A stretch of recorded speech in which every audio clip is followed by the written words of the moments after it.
Hi, I'm Vanessa Keller, a fifth grade teacher at Westside Elementary, and I'm so excited to talk to you about the book Pie by Sarah Weeks. We loved the book because we got to know Alice and Charlie, the two main characters.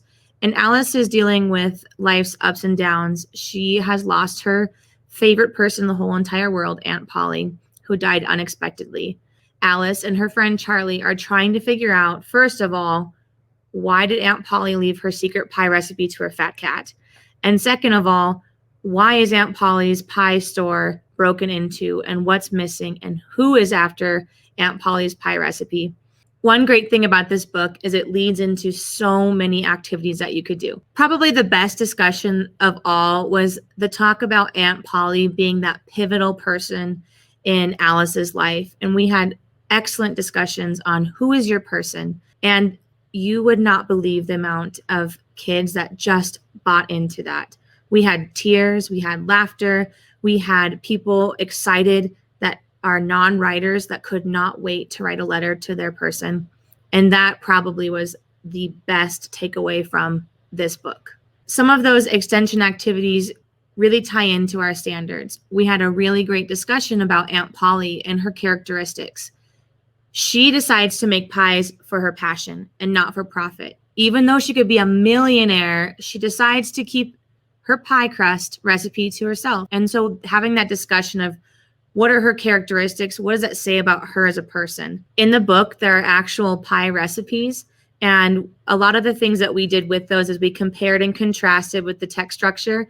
And we looked at the different types of pies and the amounts going into them and the ingredients going into them, which led to, can we make these pies? Can we make them? Are they real? And we talked about you can make these pies together as a family. And throughout the book, we realized the story is not so much about the pies, but the connection that Aunt Polly and Alice share. And we talked about family traditions and things that you could do to bring your family together. Throughout the book, there's a lot of great stopping points for discussions. The story itself leads it into a mystery. And so having those knowing moments where to stop and say, okay, why did that person just reach into the casket? What do you think is going to happen? Or let's infer here.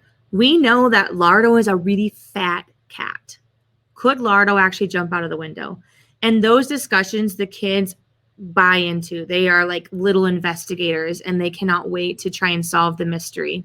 We also focused on that descriptive language. I had the kids draw pictures of Lardo based on what the author said. And then we talked about what would be the difference of if the author just said a really fat cat.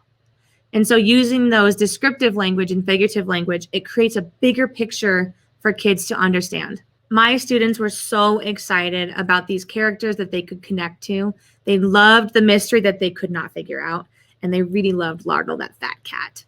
You have to add this to your library because it gives real pie recipes. It's a quick and easy read that I know you're going to love.